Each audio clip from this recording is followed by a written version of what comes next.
हाँ दोस्तों, हम लोगों ने पीछे पढ़ा था पदार्थ की अवस्थाओं के बारे में। पदार्थ की अवस्था में हम लोगों ने पढ़ा था ठोस, द्रव और गैस। रासायनिक संगठन के आधार पर हम लोगों ने पढ़ा था कि समांगी पदार्थ, विसमांगी पदार्थ। समांगी पदार्थ में हम लोगों ने पढ़ा था विलयन और शुद्ध पदार्थ। शुद्ध पदार्थ में हम लोगों ने तत्व और यौगिक पढ़ा था। तो यह हो गया रासायनिक संगठन के आधार पर। और भौतिक अवस्था के आधार पर हम लोगों ने पढ़ा था ठोस, द्रव और गैस। तो भौतिक अवस्था के आधार पर पदार्थ कितने प्रकार के होते हैं? 3 प्रकार के, ठोस, द्रव और गैस। दो और बात हम लोगों ने करी थी, प्लाज्मा और बोस आइंस्टाइन कंडेंसेट की। लेकिन एनसीईआरटी के अनुसार हम लोगों को पढ़ना क्या है? ठोस, द्रव और गैस। आज हम लोग पढ़ेंगे अवस्था परिवर्तन के बारे में। किसके बारे में बेटा? अवस्था परिवर्तन के बारे में। क्या अवस्था परिवर्तित हो सकती है? तो ये जो अब आप लोगों को क्लियर दिख रहा होगा, हम बड़ा लिखना शुरू कर दिए हैं। तो अवस्था परिवर्तन, जब किसी भी पदार्थ को गर्म करते हैं या उष्मा देते हैं तो उसके जो अणु होते हैं, पदार्थ के जो कण होते हैं, उनकी गतिज ऊर्जा का मान बढ़ जाता है। और जब गतिज ऊर्जा का मान बढ़ जाता है तो इनके अणु दूर दूर होने लगते हैं। और ठोस के अणु यदि दूर दूर हो जाएं तो वह द्रव जैसे हो जाएंगे, और द्रव के अणु दूर दूर हो जाएं तो वह गैस जैसे हो जाएंगे। इसी को हम लोग क्या कहते हैं? अवस्था परिवर्तन। देखते हैं, यहां पर हम ठोस का चित्र बना लेते हैं। ठोस में जो कण होते हैं वह बहुत ही पास पास होते हैं। एक इनके बीच में अंतर आणविक स्थान नहीं होता है, सॉरी, बहुत ही कम होता है। यह हो गया ठोस। अब इसको यदि हम लोग क्या कर दें भाई? गर्म कर दें। तो जब गर्म करेंगे तो इनके जो यह कण है या अणु है या परमाणु है, इनकी गतिज ऊर्जा का मान बढ़ जाएगा। हम लोगों ने पढ़ा था कि जो ठोस के कण होते हैं उनमें भी गतिज ऊर्जा होती है, लेकिन उनमें अंतराण्विक स्थान इतना अधिक होता है कि वे अपने स्थान पर ही कंपन करते हैं। अब हमने क्या किया? इसको गर्म कर दिया। जब हमने इसको गर्म किया तो इनके कणों की गतिज ऊर्जा का मान बढ़ गया। और जब गतिज ऊर्जा का मान बढ़ जाएगा, चलो इसको हम लोगों ने गर्म कर दिया, गतिज ऊर्जा का मान बढ़ेगा तो इनके जो कण हैं बेटा वह कहाँ हो जाएंगे? दूर दूर हो जाएंगे। और हम लोगों ने चित्र बना रखा है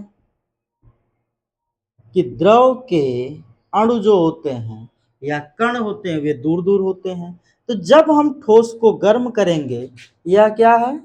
यह है ठोस। जब इसको हम गर्म करेंगे तो यह क्या बन जाएगा? द्रव बन जाएगा। क्यों बन जाएगा? क्योंकि इन कणों की गतिज ऊर्जा का मान बढ़ जाएगा और वे जो है थोड़े दूर दूर हो जाएंगे। ठीक, जब गतिज ऊर्जा का मान बढ़ेगा तो भाई अंतराण्विक बल जो होता है, जो एक दूसरे को बांधे रखता है, वह कमजोर पड़ जाएगा। जैसे कोई भी इस तरीके से पकड़ा है एक दूसरे को, लेकिन अगर एक खिंचाव को बढ़ा दिया जाए तो यह क्या हो जाएगा? दूर हो जाएगा।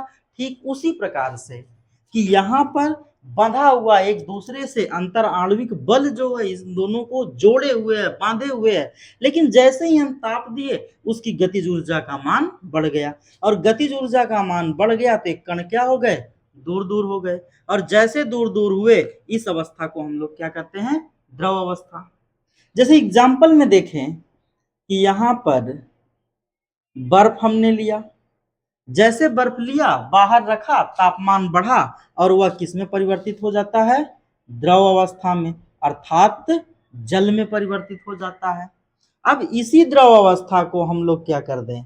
यहाँ पर भी गर्म कर दें। इसको क्या करना है भाई? चलो इसको भी स्पिरिट लैंप पे लगा देते हैं। इसको हम लोगों ने गर्म कर दिया। जब हम लोग इसको गर्म करेंगे तो इसके कण जो है और दूर दूर हो जाएंगे। क्यों भाई? क्योंकि गतिज ऊर्जा और ज्यादा बढ़ जाएगी, और जब गतिज ऊर्जा और ज्यादा बढ़ जाएगी तो इनके कण क्या हो जाएंगे? और ज्यादा दूर दूर हो जाएंगे। तो इस अवस्था को हम लोग क्या कहेंगे? गैस अवस्था। और द्रव के रिस्पेक्ट में देखें तो यह क्या बन जाएगी? भाप बन जाएगी। यानी हमने लिया बर्फ, बर्फ जैसे थोड़ा सा गर्म हुआ किस अवस्था में आ गया? द्रव अवस्था में, यानी जल बन गया। और जब हम लोगों ने जल को गर्म किया तो यह भाप बन गई या जल वाष्प बन गई। ठीक, तो बात समझ में आ गई कि अवस्थाएं क्या हो सकती हैं? परिवर्तित हो सकती हैं। कैसे हो सकती हैं? गर्म करके। जब हमने ठोस को गर्म किया तो यह किस में परिवर्तित हो गया? द्रव में परिवर्तित हो गया। और द्रव को गर्म किया तो गैस में परिवर्तित हो गया। जैसे हम लोग बर्फ को लेकर के गर्म करें या बाहर ही रख दें, उसके लिए गर्म तापमान है। तो बर्फ किस में कन्वर्ट हो जाता है? जल में। और जल को जब गर्म करते हैं तो वह वाष्प या भाप में कन्वर्ट हो जाती है।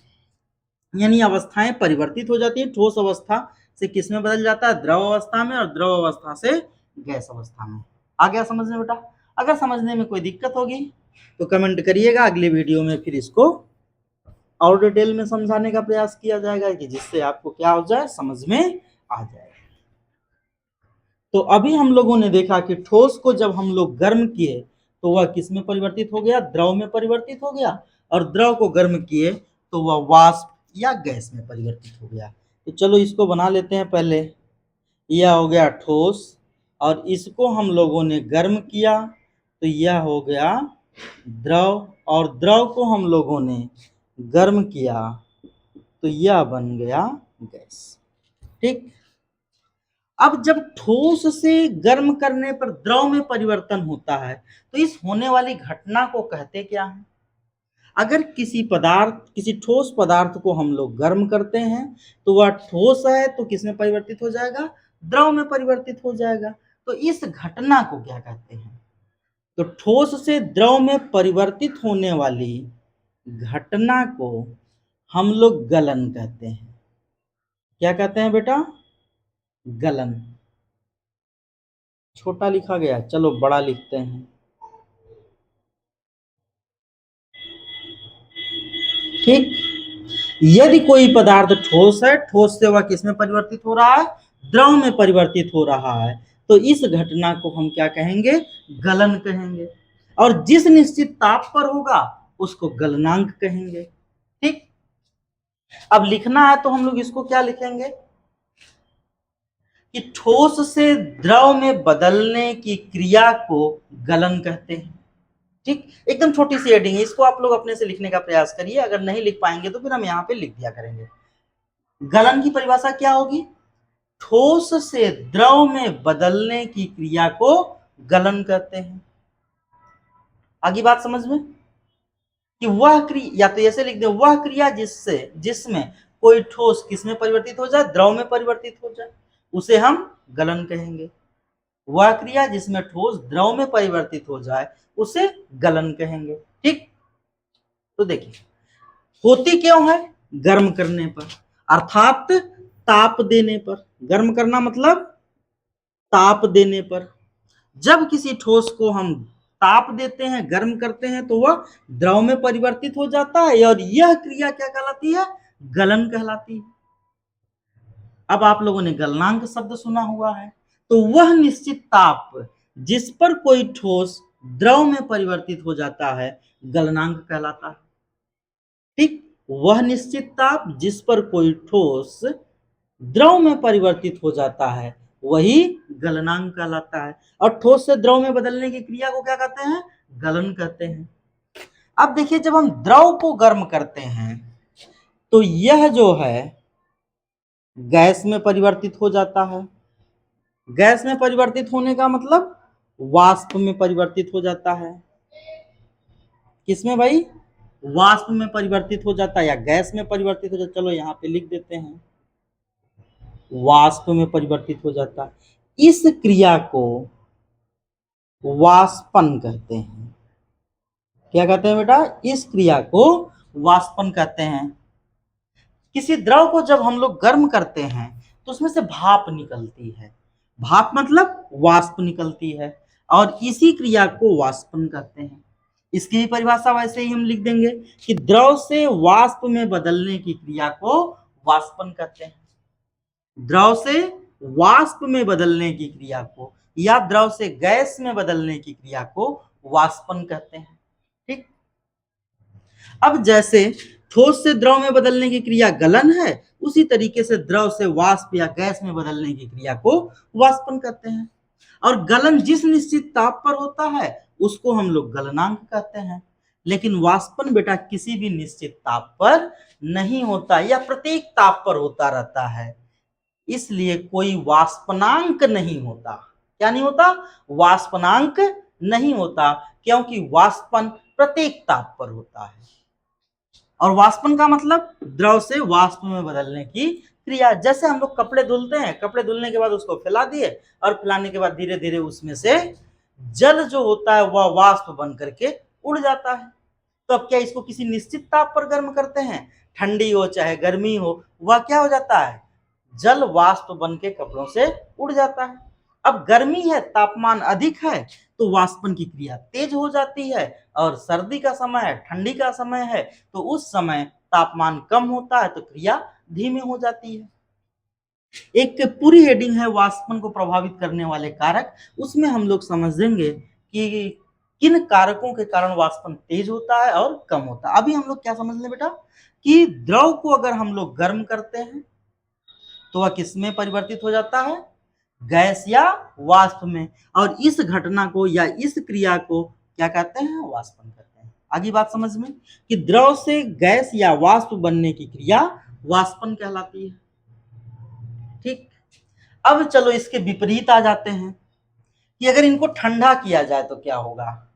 अगर किसी गैस को हम लोग ठंडा करें, अब देखो इधर को तीर का निशान करके हम लिख दिए ठंडा। ठीक। जब गैस को हम लोग ठंडा करते हैं तो वह किस में परिवर्तित हो जाती है? द्रव में। किसी भी गैस को अगर हम लोग ठंडा करें तो वह किस में परिवर्तित हो जाएगी? द्रव में। जैसे हमारे वायुमंडल में जैसे जो वायु है, जो हवा है, इसमें नमी होती है, मतलब कि वायु में घुली हुई जलवाष्प होती है। लेकिन जैसे ठंडी आती है, तापमान कम होता है, यह वायु की नमी बूंदों के रूप में, ओस के रूप में, कुहरे के रूप में दिखाई देने लगती है।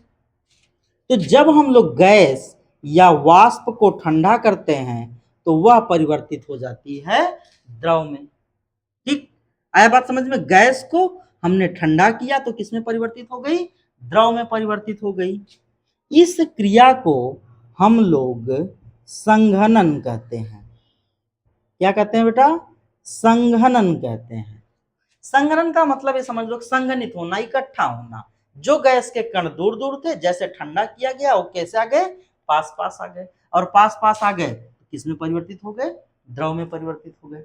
आई बात समझ में कि किसी गैस को जब हम लोग ठंडा करते हैं तो वह किस में परिवर्तित हो जाती है? द्रव में परिवर्तित हो जाती है। इस क्रिया या इस घटना को हम लोग संघनन कहते हैं।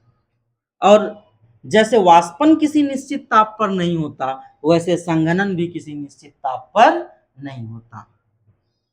ताप कम होगा, संघनन धीमा होगा। ताप और ज्यादा कम कर दिया जाएगा, बहुत ज्यादा मतलब ठंडा कर दिया जाएगा, तो फिर संघनन की क्रिया तेज हो जाएगी। जैसे गर्मी में भी अगर सुबह हम घास पर चलें तो हमको लगता है कि उसकी पत्तियों पर हल्की नमी है। और यह नमी कैसे है?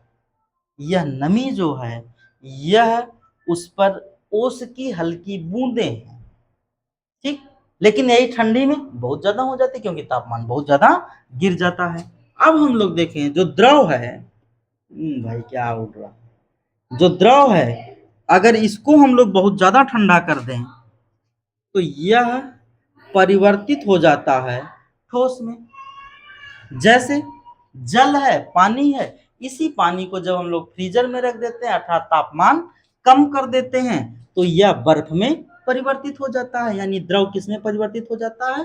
ठोस में परिवर्तित हो जाता है। इस क्रिया को हम लोग जमना या हिमीकरण कहते हैं। क्या कहते हैं बेटा? हिमीकरण। जब द्रव को हम लोग ठंडा करते हैं तो यह किसमें परिवर्तित हो जाता है? ठोस में परिवर्तित हो जाता है। इस क्रिया को जमना कहते हैं या हिमीकरण कहते हैं। आई बात समझ में कि जैसे गैस को ठंडा करे तो संघनन हुआ और वह द्रव में परिवर्तित हो गया, उसी तरीके से जब द्रव को हम लोग ठंडा करते हैं तो यह ठोस में परिवर्तित हो जाता है। इस क्रिया को हम लोग हिमीकरण या जमना कहते हैं। आई बात समझ में कि गैस को ठंडा किए तो द्रव और द्रव को ठंडा किए तो ठोस। जैसे गलन एक निश्चित ताप पर होता था तो उसको हम लोग गलनांक कहते हैं, उसी तरीके से हिमीकरण भी एक निश्चित ताप पर होता है। तो जिस निश्चित ताप या हम लोग कहें वह निश्चित ताप जिस पर द्रव ठोस में परिवर्तित हो जाता है उसको उस द्रव का हिमांक कहते हैं। क्या कहते हैं? हिमांक कहते हैं या जमनांक कहते हैं। अगर हम लोग इसको जमना कह रहे हैं तो क्या हो जाएगा भाई? जमनांक हो जाएगा। और हिमीकरण कह रहे हैं तो क्या हो जाएगा? हिमांक हो जाएगा। आगे बात समझ में कि द्रव को जिस निश्चित ताप पर कोई द्रव ठोस में परिवर्तित हो रहा है, ठीक, जिस निश्चित ताप पर कोई द्रव ठोस में परिवर्तित हो रहा है उसे उस द्रव का हिमांक या जमनांक कहते हैं। ठीक है बेटा, बात समझ में आई? तो ठोस से हम लोग द्रव, द्रव से गैस और पुनः गैस से द्रव और द्रव से ठोस प्राप्त कर लिए। इनकी क्रियाओं को भी जान लिए कि ठोस से द्रव में परिवर्तन गलन कहलाता है, द्रव से वाष्प में परिवर्तन वाष्पन कहलाता है, वाष्प का द्रव में परिवर्तन संघनन कहलाता है, द्रव का ठोस में परिवर्तन जमना या हिमीकरण कहलाता है। ठोस से द्रव गर्म करके प्राप्त किया जाता है, द्रव से वाष्प या गैस भी गर्म करके प्राप्त किया जाता है, जबकि उल्टा आए तो गैस से द्रव ठंडा करके प्राप्त किया जाता है और द्रव से ठोस भी ठंडा करके ही प्राप्त किया जाता है। आगे बात समझ में? कोई डाउट हो तो कमेंट करिएगा। अब अगली बात, क्या दुनिया में ऐसे भी ठोस हैं जिनको गर्म किया जाए तो वह बिना द्रव में परिवर्तित हुए सीधे वाष्प में परिवर्तित हो जाते हैं? तो इसका जवाब है हाँ, है। दुनिया में कुछ ऐसे भी पदार्थ हैं कि जिनको गर्म किया जाए तो वह द्रव में परिवर्तित हुए बिना सीधे गैस में परिवर्तित हो जाते हैं। जैसे कपूर।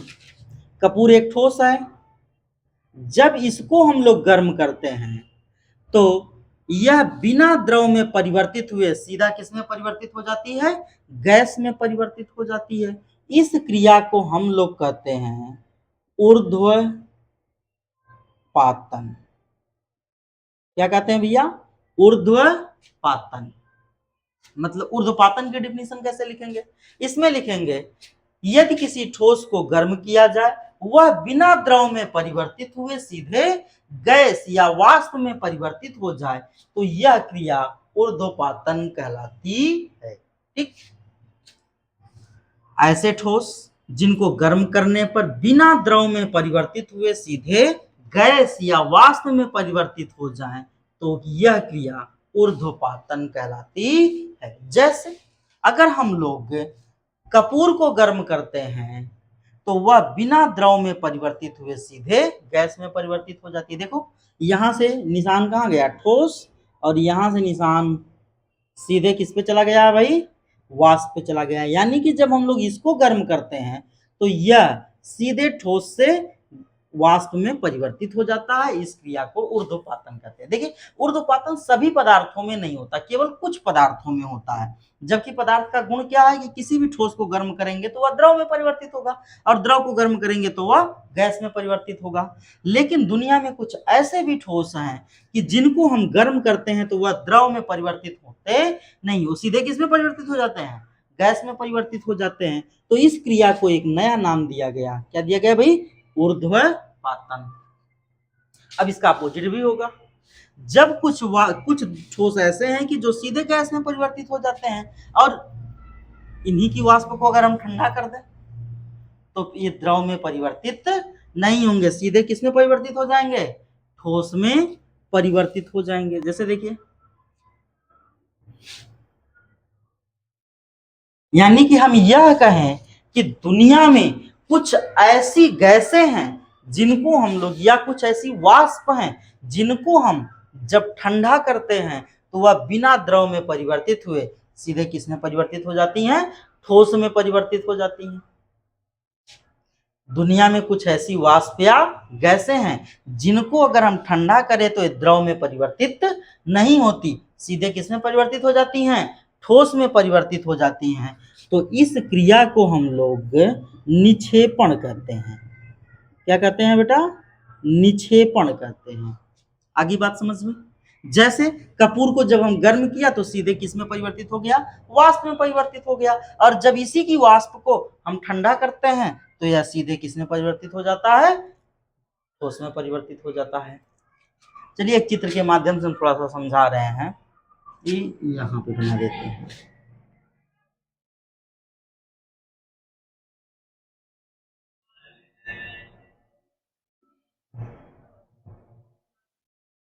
ठीक, यह एक कांच का हम लोग फ्लास्क लिए और इसमें कपूर की कुछ गोलियां डाल दें।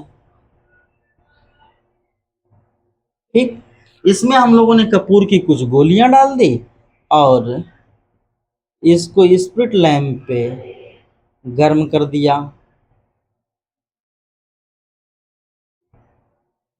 अब इसको हम जब गर्म करेंगे तो यह कपूर का गुण है, यह ठोस से सीधे किसमें परिवर्तित हो जाता है? वाष्प में परिवर्तित हो जाता है। और इसकी वाष्प ना निकले इसलिए यहाँ पर हम कॉटन भर देते हैं, रुई भर देते हैं। इसके मुंह पर हमने क्या लगा दिया? रुई लगा दिया। अब इसकी वाष्प बाहर नहीं जा पाएगी। जब हम कपूर को गर्म करते हैं तो यह सीधे किसमें परिवर्तित हो जाता है भाई? वाष्प में परिवर्तित हो जाता है। तो यह है कपूर और यह है इसकी वाष्प।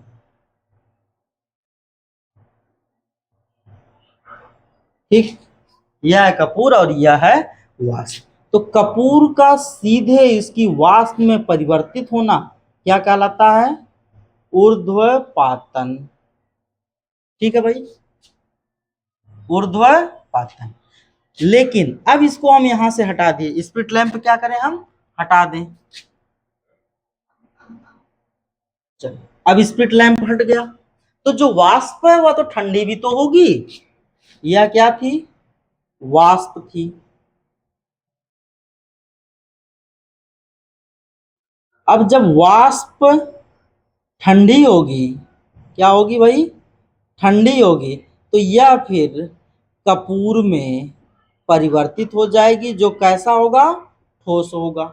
मतलब यह है कि जैसे हम लोग स्प्लिट लैंप हटाए यानी गर्म करना हटाए, वैसे ही ये जो भाप उड़ रही थी, ऊपर की तरफ जा रही थी, अब यही यहाँ पर क्या करेगी?